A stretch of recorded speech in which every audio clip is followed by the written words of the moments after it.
السلام علیکم ورحمۃ اللہ تعالی وبرکاتہ۔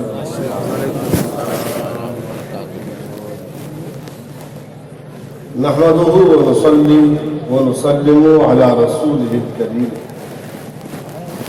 اما بعد، اعوذ باللہ من الشیطان الرجیم، بسم اللہ الرحمن الرحیم۔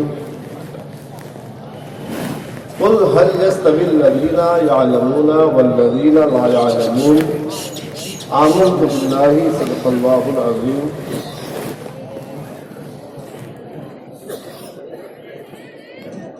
آئیے ہمارا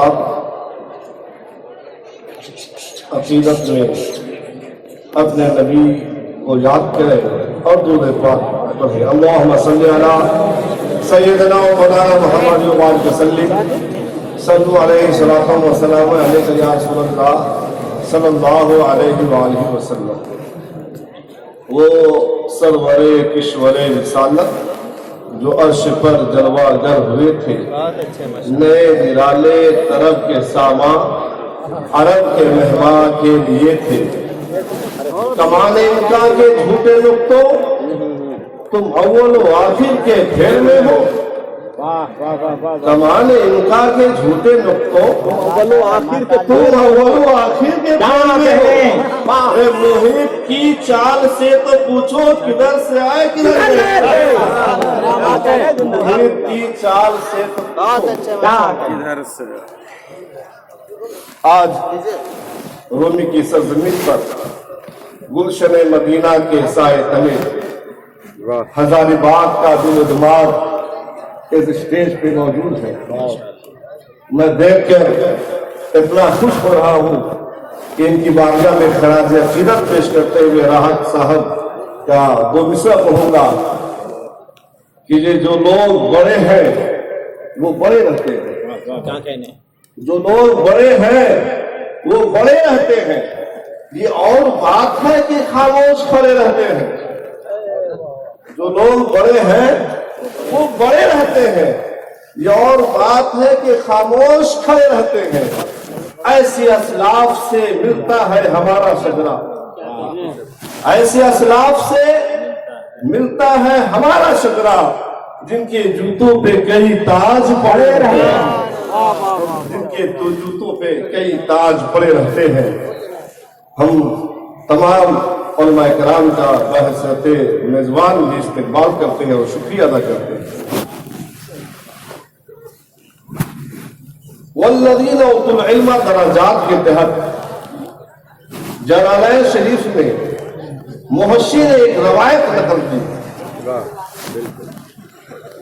فرمایا کہ جب قیامت میں جنتی جنت میں جانے لگیں گے تو دروازے پہ کھڑے ہو کر دروغہ جنت باب الجنت پہ جو کھڑا ہوگا وہ پوچھے گا حل انت عالم، کیا تو عالم ہے؟ تو جو عالم ہوگا وہ کہے گا عالم، نعم انا عالم، اور جو نہیں ہوگا وہ کہے گا انا لیس بعالم، میں عالم نہیں ہوں۔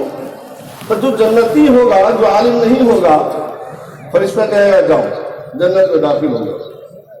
لیکن جب کوئی عالم ہوگا پھر فرشتہ کہے گا رک جاؤ اور پہلے جہنمیوں کی شفاعت کرواؤ، پہلے لوگوں کی شفاعت کراؤ۔ تم عالم ہو نا، تمہیں اکیلے جنت میں نہیں جانا ہے، اپنے ساتھ لوگوں کو بھی لے کر جنت میں جانا ہے۔ تو یہ اس مرتبے کے مالک اسٹیج پہ تشریف فرمائے، اور ہم نے جو قرآن پاک کی تلاوت کی اس آیت کے ٹکڑے کا وہ بھی اسی متعلق ہے۔ اللہ پاک فرماتا ہے قل هل يستوي الذين يعلمون والذين لا يعلمون، اے محبوب آپ فرما دیجئے کہ جاننے والے اور نہیں جاننے والے برابر ہیں۔ اچھا، ایسے ماحول میں جب بڑی تمیز تھی، جب بڑا فرق تھا، تو پیغمبر اسلام نے اعلان فرمایا کہ سن لے، آج سے کسی کالے کو کسی گورے پہ بحثیت کالا اور گورا کی کوئی فضیلت نہیں حاصل ہے۔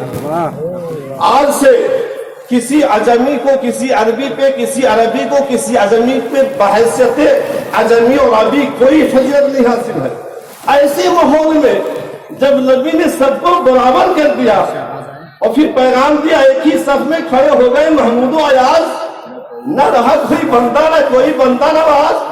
ایسے وقت میں نبی نے بتایا ہاں سب تو برابر ہے، لیکن قرآن کا اعلان سن لو کہ جو علم والے ہیں اور جو بغیر علم والے ہیں یہ برابر نہیں ہے۔ اجمی عربی ایک ہے، گورا کالا ایک ہے، انصاری خان ایک ہے، یعنی ساری چیزیں ایک ہے، لیکن جو علم والا ہوگا تو بغیر علم والے کے سے افضل ہوگا۔ اچھا افضلیت جو دی ہے اللہ نے وہ علم کی بنیاد پہ دیا۔ یہ معراج کا واقعہ گزرا جب مسجد اقصی میں اللہ کے رسول کی افضلیت ظاہر کرتے ہوئی تو وہاں امامت کے ذریعے سے ظاہر کیا اور سید امام الانبیاء بنایا۔ لیکن یہاں پہ جب تمام فرشتوں کے مابین جناب آدم کو افضلیت ثابت کرنے ہوئی جناب آدم کی، تو پھر علم کے ذریعے سے اے فرشتوں دیکھ لو یہ چیزیں ہیں تم نہیں جانتے ہو، قالوا سبحانک لا علم لنا الا ما علمتنا، قرآن پاک نے کوڈ کیا تم نہیں جانتے، اور یہ دیکھو آدم جانتے ہیں، یعنی زمانے کو بتا دیا خدا نے آدم دیکھ لے جو نہیں جانتے ہیں وہ تم سے افضل نہیں ہے، اور جو تم جانتے ہو یہ تمام فرشتوں سے تم افضل ہو۔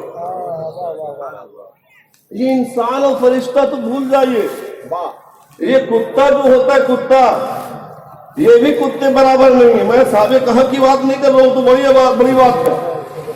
عام کتا اگر کوئی شکار کرنا نہیں جانتا، کسی کو شکار نہیں سکھایا گیا اور وہ کسی کی مرغی مار دے تو اس کی مرغی کھا نہیں سکتا، لیکن جس کو شکار سکھایا گیا ہو اور وہ شکار کر لے تو کھا سکتا ہے۔ یہ سیکھنا، یہ علم دو کتوں میں فرق پیدا کر رہا ہے، تو پھر دو انسان میں کیوں نہیں فرق پیدا کر رہا؟ اچھا یہ فرق جو ہے 19-20 کا فرق نہیں دے رہا، یہ سمجھے کہ ہاں عالم لوگ 20 ہے اور عوام 19 ہے، یہ بہت اوپر نیچے کا فرق ہے۔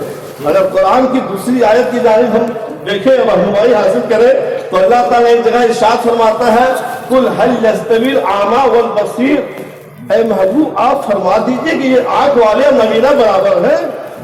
پھر ایک جگہ فرماتا ہے آگے ہی ام هل تستوي الظلمات والنور، کیا اندھیرا اور نور برابر ہے؟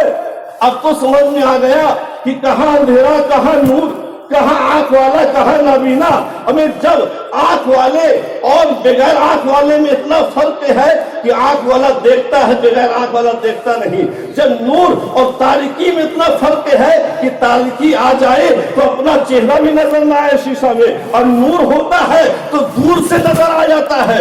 جب نور میں اور تاریکی میں اتنا فرق ہے، آنکھ والے میں اور بینا میں، آنکھ والے میں اور بغیر آنکھ میں اتنا فرق ہے، تو آپ سمجھ لو کہ علم والے میں اور بغیر علم والے میں کتنا فرق ہے۔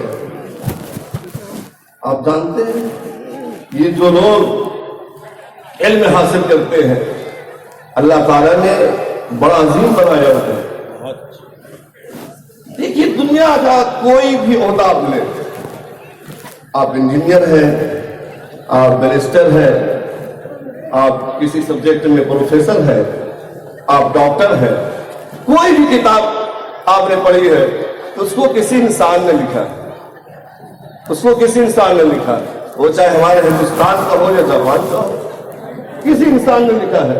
لیکن آج کے گلشن مدینہ میں جو کتاب پڑھی ہے بچوں نے وہ انسان کا لکھا ہوا نہیں بلکہ رحمان کا نازل کیا ہوا قرآن ہے۔ ایک بات اور یہاں پہ تھوڑی تلخ بول کر گزر جاؤں کہ ہمارے ہاتھ میں اگر قرآن ہو تو ہم جھوٹ نہیں بولتے، ہمارے ہاتھ میں قرآن ہو تو دغا نہیں کرتے، ہمارے ہاتھ میں قرآن ہو تو گناہ نہیں کرتے۔ تو جس کے دل میں قرآن ہو اسے کتنا پاک ہونا چاہیے۔ ٹھیک ہے وہ مرتبے ہے، یہ بات صحیح ہے کہ جو حافظ ہوگا اس کے والدین کو قیامت میں تاج پہنایا جائے گا، لیکن یہ تاج ملنا بہت مشکل کام ہے۔ دنیا میں ودھایک بہت مشکل سے لوگ بن رہے ہیں، تو اتنا بڑا تاج مل جائے گا آسانی سے۔ اس کے لیے اپنے ایمان کی حفاظت کرنی ہوگی، اپنے علم کی حفاظت کرنی ہوگی، اپنے علم کا غلط استعمال نہ کرنا ہوگا۔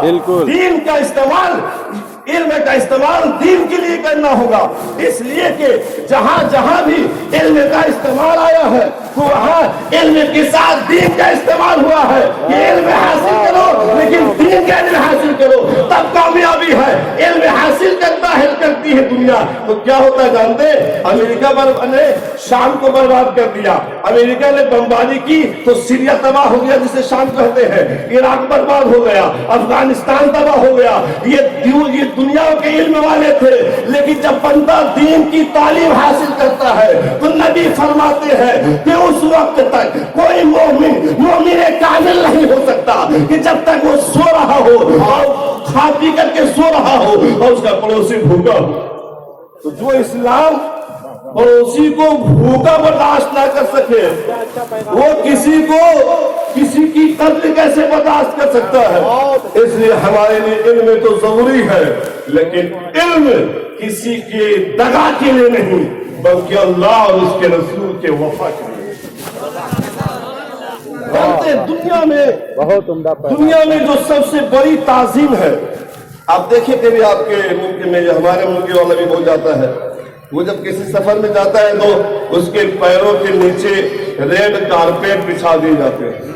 دنیا کی سب سے بڑی تعظیم ہے، اس سے بڑی کوئی تعظیم نہیں۔ لیکن قربان جائے کہ آپ کے مدرسے کی بچے جب چلتے ہیں تو ان کے اوپر بظاہر ان کے قدموں کے نیچے ریڈ کارپیٹ تو نہیں نظر آتا، لیکن تاریخ بتاتی ہے، اقوال بتاتے ہیں کہ فرشتے اپنا پر بچھا دیتے ہیں۔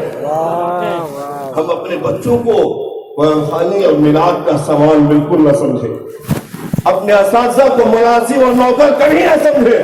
یہ ہمارے استاد ہیں، ہمارے عالم ہیں، ہمارے ائمہ ہیں، یہ ہمارے رہبر ہیں۔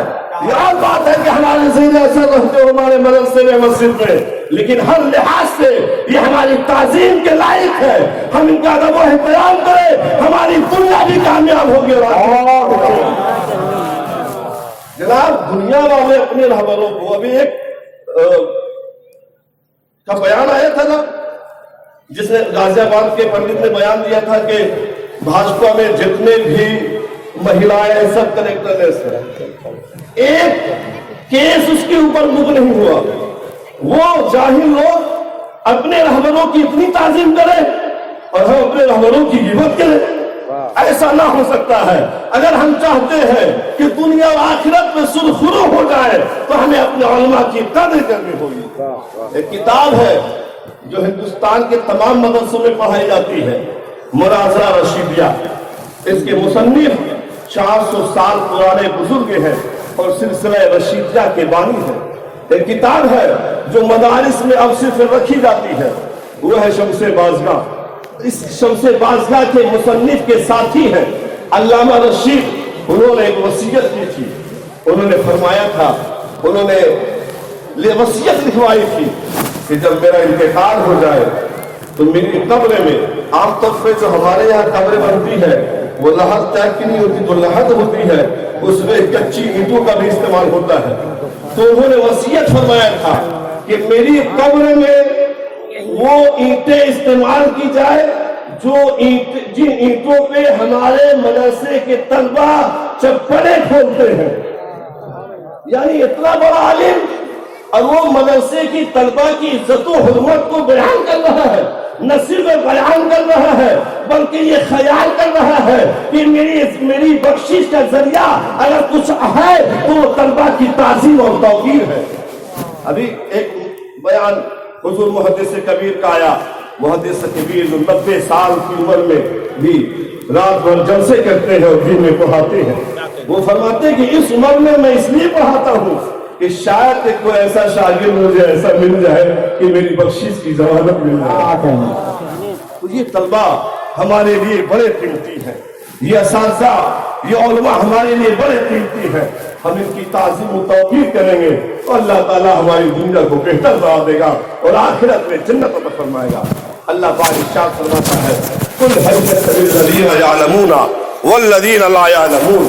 اے محبوب آپ فرما دیجیے کہ یہ جو علم والے ہیں اور بغیر علم والے ہیں یہ برابر نہیں ہے۔ اسلام کی ابتدا ہی سے، اسلام شروع ہوا تھا یہ اور سی بات ہے کہ آج ہمارے جیسے شاندار کمیٹی والوں نے اور گاؤں والوں نے مل کر کے جو مدرسے کی تعمیر کی، اس شکل میں مدرسہ تو نہیں تھا، لیکن ایک مدرسہ تھا جسے تاریخ میں صفہ کہا جاتا ہے، اور جہاں کے پڑھنے والوں کو اصحاب صفہ کہا جاتا ہے۔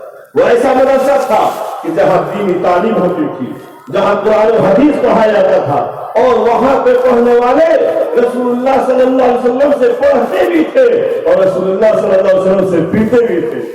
اور مست نگاہوں میں وہ چیز پلائی ہے جو تقوی کا تقویٰ ہے، مینوشی کی مینوشی۔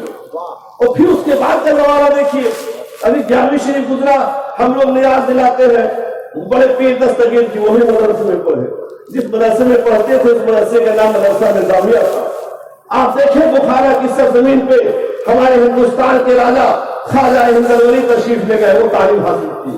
آپ ادھر زمانے میں دیکھیے، علامہ فضل الحق خیر آبادی نے تعلیم حاصل کی، علامہ عنایت کاکوری نے مدرسے میں تعلیم حاصل کی، علامہ کفایت قاضی مراد آبادی نے تعلیم حاصل کی، سیدی سرکار اعلی حسن نے پڑھا، مفتی اعظم نے تعلیم حاصل کی، تاج الشریعہ نے تعلیم حاصل کی۔ تو سن لے، مدرسے میں پڑھنے والے ہمارے پیچھے نہیں بلکہ مدرسے میں پڑھنے والے ہمارے سروں پہ داغ ہے۔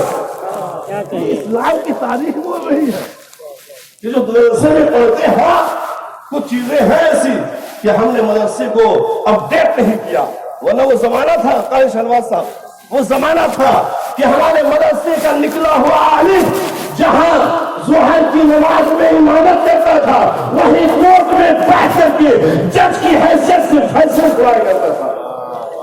اپنے مدرسے کو اپڈیٹ بھی کریں اور بتائیں دنیا کو۔ دیکھیے اب آخری بات ذکر کرتا ہوں، اسلام نے بتایا کہ تعلیم فرض ہے۔ آپ جب ہندوستان کی آئین پڑھیں گے، کانسٹیٹیوشن آف انڈیا پڑھیں گے آپ، تو آپ دیکھیں گے کہ 5 فنڈامنٹل رائٹس بیان کیے گئے ہیں، اس میں رائٹ آف ایجوکیشن بھی ہے، یعنی تعلیم کا حاصل کرنا حق ہے ہمارا، تعلیم کا حاصل کرنا ہمارا حق ہے۔ اسلام نے کہا فرض ہے اور دنیا کہتی ہے حق ہے، اور فرض اور حق کو آپ خوب سمجھتے ہیں۔ میں ایک مثال دوں تاکہ میں اپنی بات رکھ سکوں، میں سمجھ رہا ہوں کہ آپ سمجھ رہے ہیں۔ ایک آدمی ہے جس کو پیسے کی ضرورت تھی، اس نے گزارش کی شیخ اہل سنت جناب ظفر حکیم صاحب سے کہ حضرت 5000 روپے دے دیجیے، مجھے پیسے کی ضرورت ہے۔ علامہ قاری انور حشمتی صاحب نے سفارش کر دی، انہوں نے دے دیا۔ اب وہ دینے میں پیچھے ہٹ رہا ہے، تو جو قرض لیا ہے یہ اس کے لیے فرض ہے، وہ اس لیے ہوئے پیسے کو واپس کرے۔ وہ چاہے گا تو بھی واپس کرنا ہوگا اور نہیں چاہے گا تو بھی واپس کرنا ہوگا، لیکن شاعر اہل سنت الحاج ظفر حکیم صاحب کے لیے یہ رعایت ہے کہ یہ معاف کر دیں، اس لیے کہ یہ ان کا حق ہے۔ جو حق ہوتا ہے وہ انسان پہ ضروری نہیں ہوتا ہے، چاہے تو حاصل کرے چاہے تو نہ حاصل کرے۔ اسلام نے تعلیم کو فرض کہا ہے، حق نہیں کہا ہے۔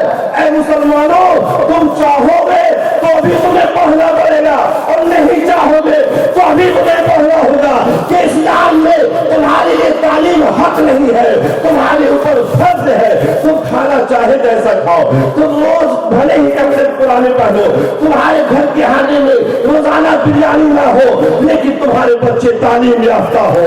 ہمیں پیغام دینا ہوگا دنیا کو کہ آدھی روٹی کھائیے، بچوں کو پڑھائیے۔ یہ آج جو اسکولوں میں لکھا ہوتا ہے سرو شکشا ابھیان، یہ سرو شکشا ابھیان پہلی علمی تحریک، فرسٹ ایجوکیشن موومنٹ کسی گورنمنٹ کا نہیں بلکہ پیارے مصطفیٰ کا ہے، کہ جب خدا نے قرآن کو نازل فرمایا تو فرمایا اقرأ باسم ربک الذی خلق، پڑھو اپنے رب کے نام سے۔ نعرہ تکبیر، نعرہ رسالت، مدینہ کانفرنس۔ آپ سمجھتے ہیں کہ ہم تعلیم حاصل نہ کریں، ہمیں تعلیم حاصل کرنی ہوگی۔ ہم تعلیم حاصل کریں گے تب دنیا کو سمجھیں گے، ہم تعلیم حاصل کریں گے تب ہمارا وقار اونچا ہوگا، ہم تعلیم حاصل کریں گے تب بڑے چھوٹے کی تمیز ہوگی۔ آپس میں لڑائی ہو سکتی ہے، آپس میں جھگڑا ہو سکتا ہے، لیکن تعلیم بتاتی ہے کہ ہمارا اور آپ کا ایک رشتہ ہے جو باپ بیٹے کا نہیں ہے، بھائی بھائی کا نہیں ہے، ماں بیٹے کا نہیں ہے، دادا دادی کا نہیں ہے، چچا بھتیجے کا نہیں ہے، ایک رشتہ ہے، وہ ایمانی رشتہ ہے، ایسا رشتہ ہے کہ کوئی بھی ہو، کہیں کا بھی ہو، وہ ہمارا بھائی ہے، ہم اسے سلام کریں اور اس کے سلام کا جواب دیں۔ دیکھا آپ نے، ارے ہندوستان کو ترقی سے کیا مطلب؟ بلکہ آپ جب پڑھیں گے تو معلوم ہوگا کہ ہندوستان اور ترکستان کے روابط بھی اچھے نہیں ہیں، لیکن اس کے باوجود جب ترقی میں زلزلہ آیا تو ہندوستان نے مالی امداد کی، وہاں سامان بھیجا اور مسلمانوں نے بھی بھیجا۔ ایک شخص نے تو جناب 30 ملین ڈالر وقف کیا ہے۔ 30 ملین ڈالر کا مطلب ہو گیا 1 ملین 10 لاکھ روپیہ۔ 30 ملین کتنا ہو گیا؟ 3 کروڑ روپیہ۔ 3 کروڑ روپیہ نہیں، 3 کروڑ ڈالر۔ اب اس 3 کروڑ ڈالر کو جب ہم انٹو کریں گے، 70-72 چل رہا ہے $100، تو یہ قریب 20 ارب روپیہ سے اوپر کرے گا۔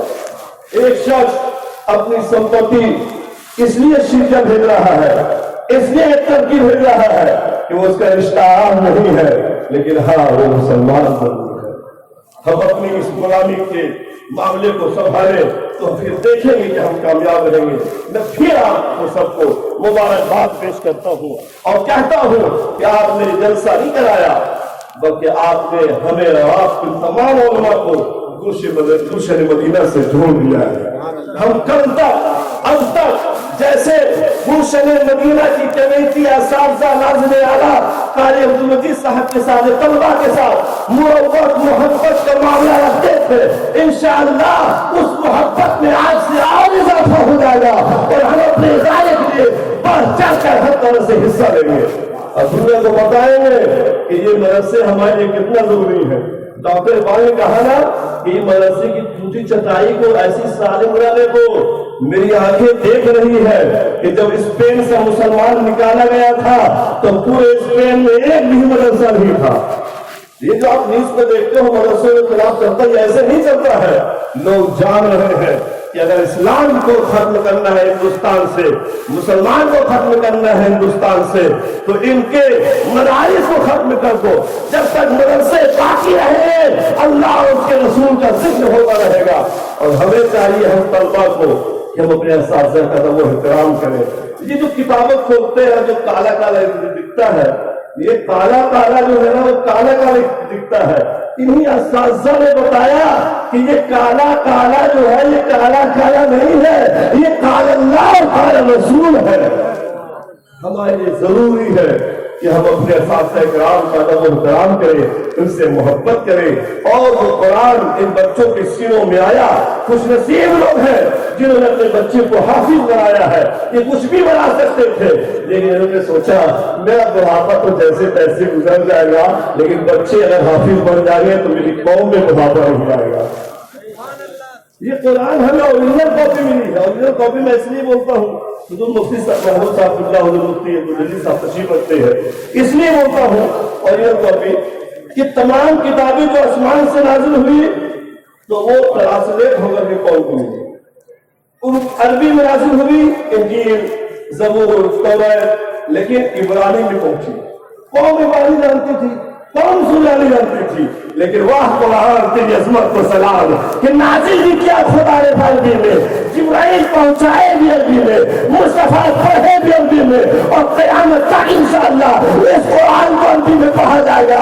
کوئی وسیع رسمی بدلنا چاہے اس کا سب کچھ بدل سکتا ہے، لیکن قرآن کی آیت بھی نہیں۔ قرآن صبح قیامت تک جس طریقے سے نازل ہوا انشاءاللہ ویسے ہی رہے گا، ویسے ہی محفوظ رہے گا۔ اللہ تعالیٰ تکبیر، زور سے بولیے نعرہ رسالت، شاعر اہل سنت شہباز رضا کلکتوی، خواجہ کا ہندوستان۔ کیا بات ہے، بابا بابا۔ بس پڑھنے لکھنے سے ہمارا رابطہ مضبوط ہے۔ کمرے میں ہم لوگ اکثر تقریر کرتے ہیں ان کے تحرک کے موقع سے، تو کیا بتاتے کہ قبر میں سوالات ہوں گے، کیا مطلب؟ اس کے جوابات بھی آپ کو معلوم ہے۔ اتنا سے اشارہ مل رہا ہے کہ اپنی زندگی میں پڑھنے لکھنے سے رابطہ رکھو، مرنے کے بعد ہی سوال جواب ہو۔ یہ سوال جواب وہ کرے گا جو پڑھتا پڑھاتا ہو. اے قوم کے نوجوانوں، صرف تمہاری پیدائش پہ عذاب نہیں دی جاتی، تمہاری میت پہ جنازہ نہیں پڑھا جاتا ہے، اور جب قبر میں پہنچتے ہو تو تجھ سے سوالات بھی ہوتے ہیں. یہ سسٹم، یہ نظام ہمیں بتا رہا ہے کہ ہم پیارے مصطفیٰ کے دین کو اپنائے ہیں تو پھر اس تعلیم کو بھی اپنائے جو پیارے مصطفیٰ نے عام کیا تھا. نبی جب پیدا ہوئے تھے دنیا جاہل تھی، لیکن نبی جب دنیا سے تشریف لے گئے تو لاکھوں لوگوں کو لکھنا سکھا دیا تھا. افسوس کہ جس قوم کا نبی ہی تعلیم لے کر کے اس دنیا میں آیا، اس قوم کے ماننے والے تعلیم سے پیچھے پڑھے، دیندار بنے، ڈاکٹر بھی بنے تو دیندار، انجینئر بھی بنے تو دیندار، وکیل بھی بنے تو دیندار، جج بھی بنے تو دیندار، اور پروفیسر بھی بنے تو دیندار. اس لیے دیندار بنے کہ اللہ کے رسول فرماتے ہیں خیرکم من تعلم القرآن وعلمہ، تو جو قرآن کے پڑھنے والا وہ بہتر ہے. ہر آدمی حافظ و قاری نہیں ہو سکتا، لیکن جب ایک دیندار اور ڈاکٹر قرآن کو پڑھے گا، قرآن کو پڑھائے گا، تو اس حدیث کی روشنی میں وہ بھی کامیاب ہوگا، وہ بھی اچھا ہوگا. اسلام زندہ باد، تعلیم اسلام زندہ باد، مرشد مدینہ زندہ باد، اور میں کرام زندہ باد، یہ تمام اساتذہ زندہ باد. استغفر اللہ ربی من کل ذنب واتوب الیہ. السلام علیکم ورحمۃ اللہ وبرکاتہ. سر محفل جو بولوں، سر محفل جو بولوں تو زمانے کو کھٹکتا ہوں، رہوں میں چپ تو اندر سے بغاوت مار دیتی ہے. بہت اچھے، واہ واہ واہ واہ.